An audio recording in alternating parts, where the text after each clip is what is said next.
Hi, thanks for joining us for the Family Plot, Gardening in the Mid-South. I'm Chris Cooper. There is not much growing in the garden right now, but gardeners have lots of questions as they get ready for spring. Today we're going to answer a few of them. That's just ahead on the Family Plot, Gardening in the Mid-South. Production funding for the Family Plot, Gardening in the Mid-South is provided by the WKNO Production Fund, the WKNO Endowment Fund, and by viewers like you. Thank you.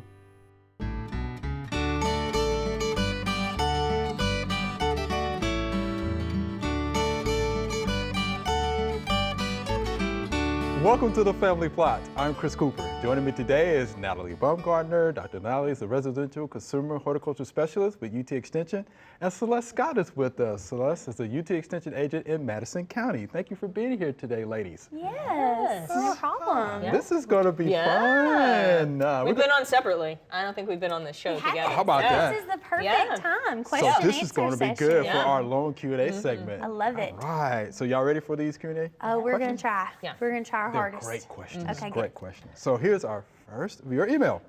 Our crepe myrtles have turned black on the trunk and limbs. Is there any hope for them? They look terrible. Should we just cut them down or dig them up and replace with new ones? Also, if we do replace them in the same spot, how do we keep the new ones from getting the same thing? And this is Tommy from Holly Springs, Mississippi. So Celeste, we'll start with you. Do we have an idea what that may be? I have an inkling that it might be Okay, all what right. we call crepe myrtle bark scale. Could be. So that actually is not a disease, it's an insect pest. And as it feeds on the plant, it secretes honeydew. And then that honeydew grows a black sooty mold. So that's the blackness that he's seeing on the leaves, on the trunk, on those lower portions of the plant. And, you know, generally it's not life-threatening, especially to like mature crepe myrtles, but it certainly impacts their beauty. So if you are growing them because you love their form and you aren't as concerned, you know, about bloom, then maybe you wouldn't need to be quite as concerned about that. But, you know, aesthetically, they're going to have that blackness on the trunks. So if it were in my landscape, I would attempt to control the crepe myrtle bark scale so that you can get full potential in your bloom, and then you also don't have to battle that black sooty mold. And not only will it be on the base of the plant, it's going to be underneath anything that's underneath that crepe myrtle, your patio, a bench, you know, statuary, you name it. Other plants, you know, other shrubbery that are planted in the understory. So definitely I think that that would be the approach that I would take. I would not dig them up. I would not Cut them down. Okay. And, you know, if they by chance have already done that and replanted, well, they're just going to get them again.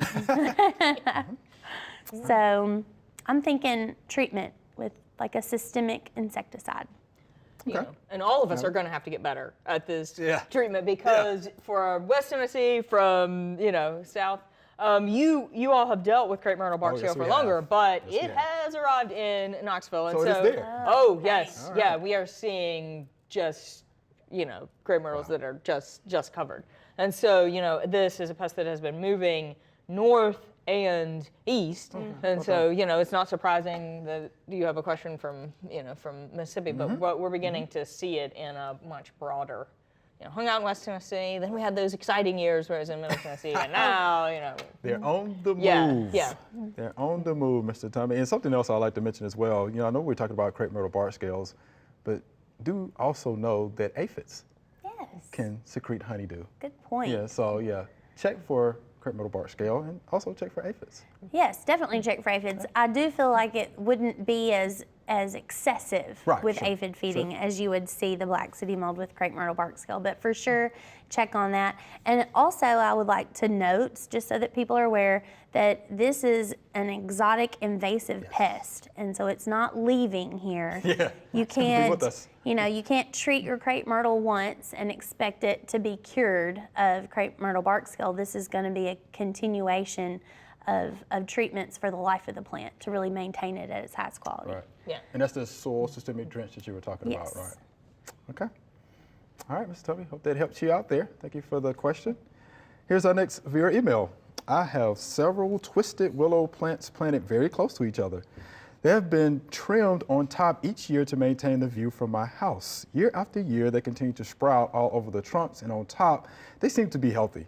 Can I move my 10-year-old twisted willow trees? If it is possible, what are the pros and cons?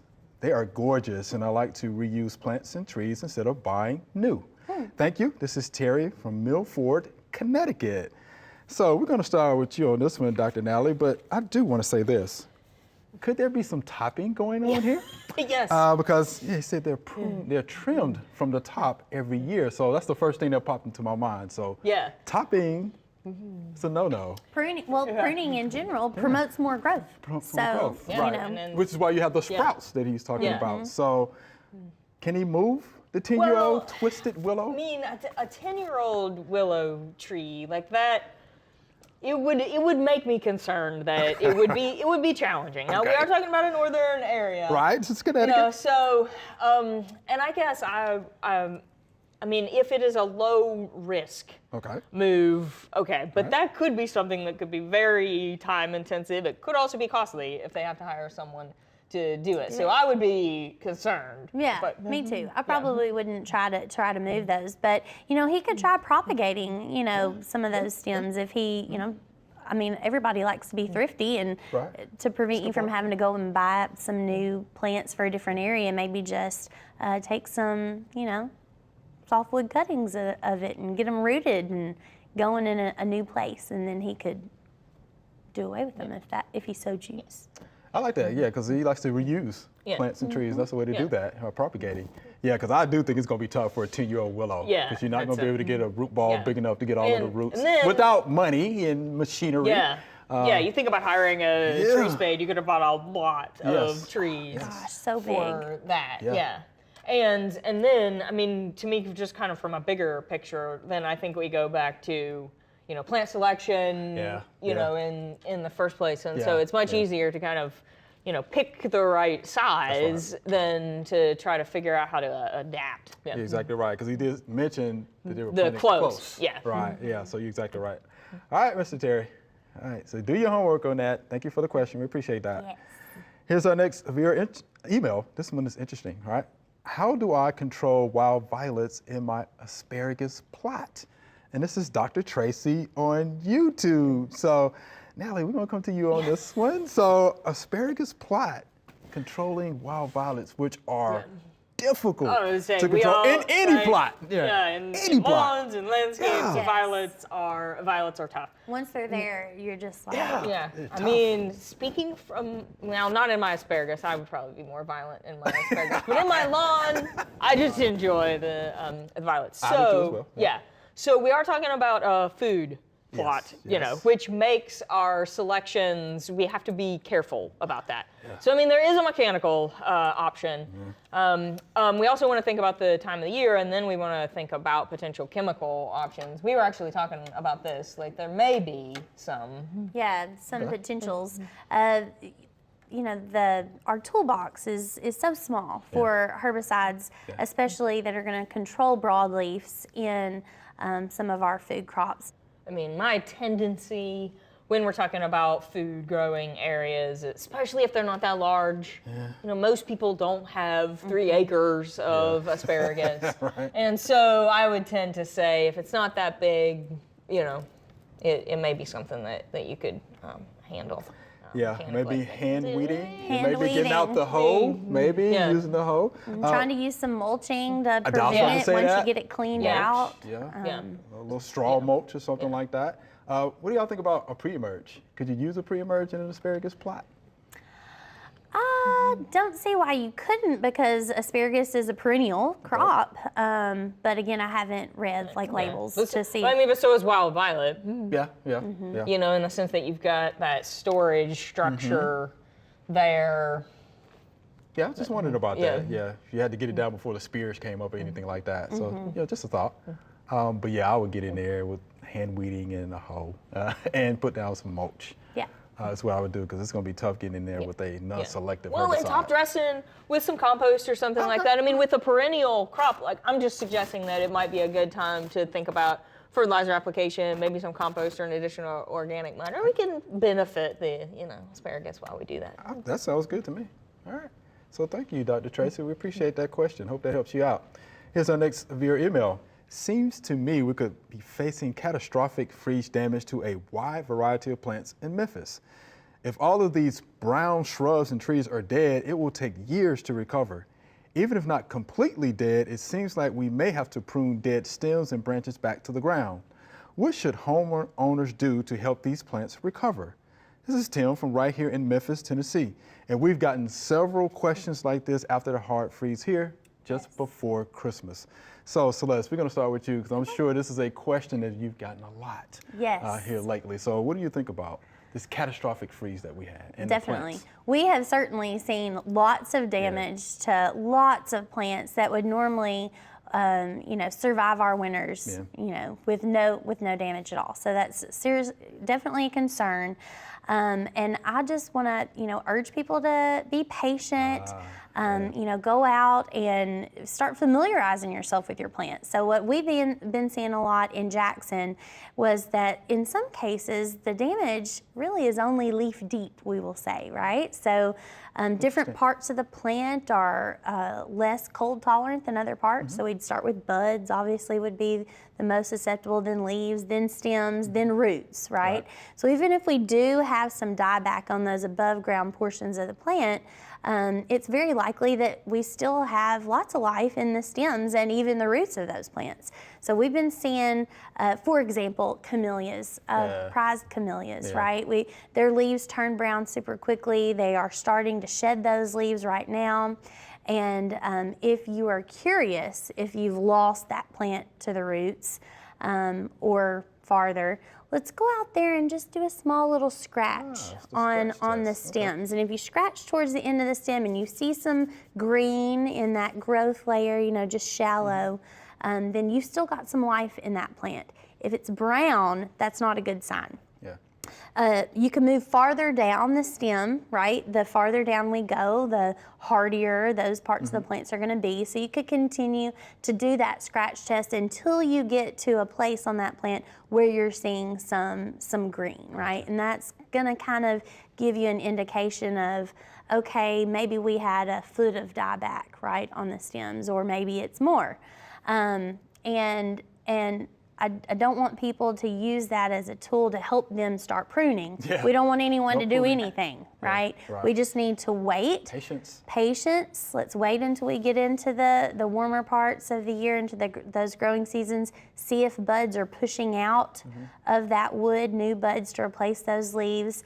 And then that is going to be a very obvious visual sign to help people use that as a guide for pruning, right? The scratch test is just to help satisfy you right now because you're super worried. Curiosity. Make you feel like you can do something right now. That's what you can do, right? Write it down, make a journal, right? People are gonna be able to learn from this in the future.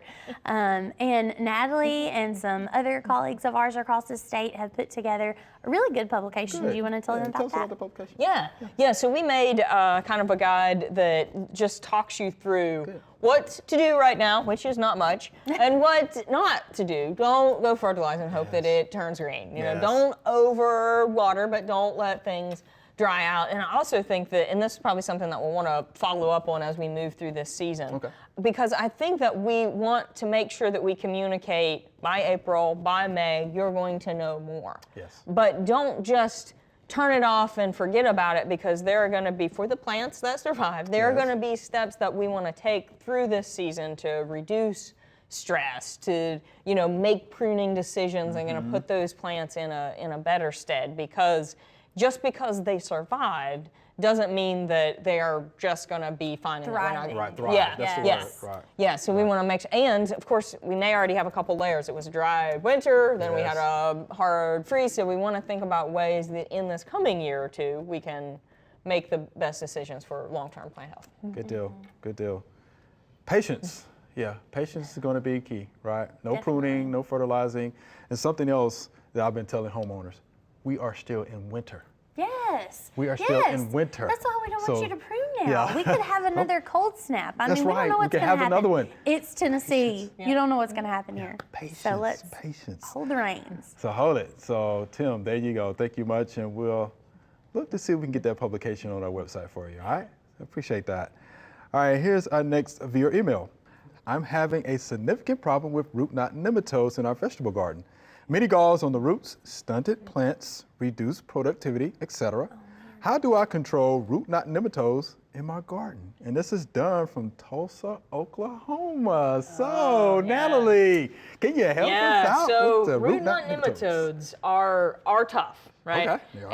And from a home garden perspective, we're talking about a non-commercial setting. All right. We often will try to use a combination of approaches. Okay. So you could, depending upon if he has a large area, All right. you may just want to rotate away from that area. Okay. And you can use a non-host plant. Oftentimes we'll recommend grasses for a lot of those Meloidegon type species. So that's an option. Cover crops can fit with some of those because you could use some cover crops to try to reduce the population. So that's an option. From a vegetable perspective, we do have tomatoes, other crops that will have some resistance to, not what I was every nematode, Right. but some of the most common. And so if it says VFN on that tag, we know verticillium, fusarium, those are soil-borne diseases, but the N actually stands for nematode. Nematodes, how about that? Yeah. Good to know. So, selection for resistance is an option. It's in a warm area. Solarization, it That's could something be. I thought about, yeah. Could be an option. So I think that, and you don't just have to pick one of those. You can choose more resistant varieties. You can have longer rotations. You can do a summertime solarization. It could. We could do all take of all those with three. this. Okay. Yeah. And then practice good sanitation on top of all of that. Yeah, I've never had any nematode issues in vegetable areas, but have in ornamental areas, and it's just It's tough. it's tough and sad. Tough and sad. So those practices should help, right? Yeah. Should help. Yeah. And it may not be a battle that is won immediately. Okay. It may Yeah. be a reducing the population so Over that time. your Yeah, so that's the good. resistant cultivars have better chance for better productivity. So it can be incremental. All right, Mr. Dunn. Patience. Thank you for that question. Here's our next viewer email. Oh, I think Celeste might like this one though. How about this? What to do about aphids? I like this story, right? So in 2016, my husband mulched our beds with nice black mulch. Okay. Not long after, I had aphids. They demolished my knockout rose bushes so much that we had to pull them up. I had purchased baskets of mixed petunias for years from the same nursery, and it showed out every year until the mulch showed up. I haven't bought my annual baskets of petunias since 2020 because of the aphids. Okay. I don't think the mulch and aphids were a coincidence. What can I do so that I can once again enjoy my flowers without the aphids showing up and eating my efforts? And this is Lisa from Petersburg, Tennessee. Tennessee, Yeah, okay. so it's a nice little story there, right? Tennessee so, story, okay. Yeah, what do we think? Mulch, and then here comes the aphids. I have been racking my brain. I do not see a connection between mulch and the presence of the aphid. I'm not denying that they didn't happen at the same time. Right. But I don't think that the introduction of mulch to the landscape was a catalyst or an aid in any way for the blow up in population of aphids. Now, also, it seems probable that you could have aphid infestations in your petunias. They're a soft, succulent plant. Aphids really love to go for that new succulent growth on plants. It's a definite, probability. What was the other plant? Petunias and Knockouts. Yeah, the knockout roses. Okay. Yeah. So I've seen aphids being a huge issue on roses early in the season when they're developing as well. But I think we can control. I think we can do some control for aphids, and it's going to look a lot like what we talked about earlier in the session for controlling those soft-bodied insects. Just making sure that you can catch them early and examining your plants in those top growth areas where they're the most tender, because that's where they like to kind of huddle around. You'll see them all around buds and the tops of the new growth on the roses. And getting treatment to them, and then following up 7 to 10 days later with another application to make sure that we're controlling all of those life stages for when we've killed the adults on the first dose and then allowed for those eggs to go on into maturity, and so we need to hit them again. And I don't know why she's having such an issue with aphids now when she didn't have the issues before. Yeah. Like that is the crazy question. Has something else changed in the environment? I don't know. Is That's there fair. a crop that maybe a weedy crop that they used to love to be on that's no longer there now, and so they're trying to find that's fair. a new host could possibly be an option. I mean, aphids are something that there are natural predators. There are, and so I would, just question about: Are you spraying hard for something else? Could we be knocking knocking out out those some other beneficials. populations of beneficials that had been an asset? And the other thing that I would say is just confirm that it is aphids that we're seeing. Right. White flies and the caskins of aphids sometimes Can look similar. can look It sure similar. can. So Yep. yeah, and under some circumstances, white flies could be more challenging. So just just make sure. Just to make sure. Yeah. Okay. And Celeste, you were talking about controlling aphids. So what would you recommend as a Well, control? again, going back to what we talked about before, you could try insecticidal soaps. We could move to horticultural oils, and then moving on up the scale to permethrin-based products would be the best route. I will caution folks that carbaryl does not control aphids, and I have people who, Glad you mentioned that. Yeah. that's kind of their cure-all that they use on everything Exactly right. in their garden spots, and that will not be effective on aphids. That's right. So. Good point. Good point. All right, Miss Lisa. Hope that helps you out. Yes. I hope that helps you Good out. luck. Yeah. Good luck on You that. can keep the mulch if you like it. Yeah. Yeah. Good luck, Miss Lisa. Appreciate that. All right. Here's our next viewer email. I am designing a cold frame for my 4 to 8 raised beds with 4 mil clear plastic sheet and an automatic vent opener. Do you have any advice on building a cold frame? And this is Michael from Warwick, Rhode Island. So, Celeste, you know anything about cold frames? You have Well, any advice? Yeah, I Michael? mean, I've used cold frames for a number of there you years, go. but I've never gotten fancy enough to use the automatic openers. automatic I'm vent pretty opener. impressed already Yeah, with it's pretty good. her plans, Yeah, it's her pretty initial good. plans. So yeah, definitely. In my head, I was just thinking, well, they need to make sure that they can be open, because a lot of Yeah, people that's what I don't thought, yeah. understand that. You really need to open them, right? Like during the day, they need to breathe. Okay.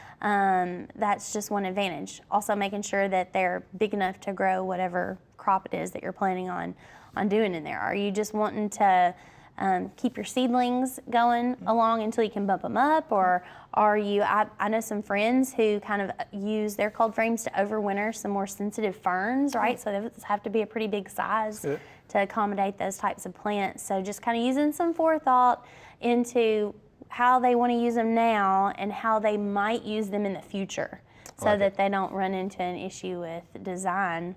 But that's just so cool that they're going to use the automatic openers, because I was just like every day, open, close, and then you forget one day, and then like half your stuff dies. So that's Yeah. a problem. They could be a So you great need that. backstop. Some of them are wax filled, so okay. it's or it could be electronic. I mean, Okay. there's a variety of options. So I think a good polycarbonate cover that would last well. And so this is of course a pretty more northern location. Yeah. this is I Rhode sometimes Island. like to include something like a soil heating cable or something that you can combine in your cold frame. So when you have a protected environment like that, you can start to think about, okay, well, what could I add to that could give me a longer yes. season? So I love some gadgets. Oh, we can tell. Yeah. We can tell. So again, a cold frame is used for what? Why do we need a cold frame?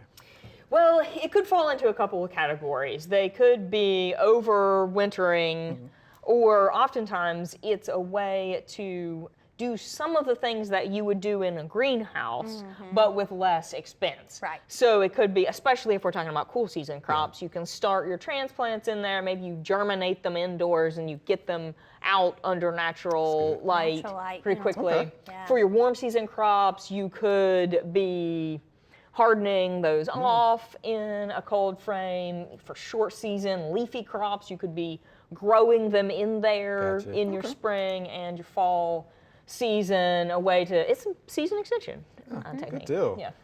Yeah, all right, Michael. Hope that helps you out there. Yeah, automatic vent opener. You like that, Celeste? That's pretty good. I do. That is pretty good. Oh, I will say one thing about that because I've seen this happen. Make sure that when you're designing or building it, well-drained soil. Oh, yes. Yeah. Well-drained soil, Michael. That just came to my mind. All right, so thank you for that question. All right, Natalie, Celeste, that was so much fun. Yeah. Is it over already? Oh, my goodness. That was so much fun. Thank y'all much. Thank y'all much. Yeah, should be. Remember, we love to hear from you. Send us an email or letter. The email address is familyplot@wkno.org, and the mailing address is Family Plot 7151 Cherry Farms Road, Cordova, Tennessee 38016. Or you can go online to familyplotgarden.com. That's all we have time for today. Thanks for watching. We answered a lot of questions today. If you want to learn more about any one of these questions, head on over to familyplotgarden.com. While you're there, ask us your question. It might just make it onto a future Family Plot. Be sure to join us next week for the Family Plot, Gardening in the Mid-South. Be safe.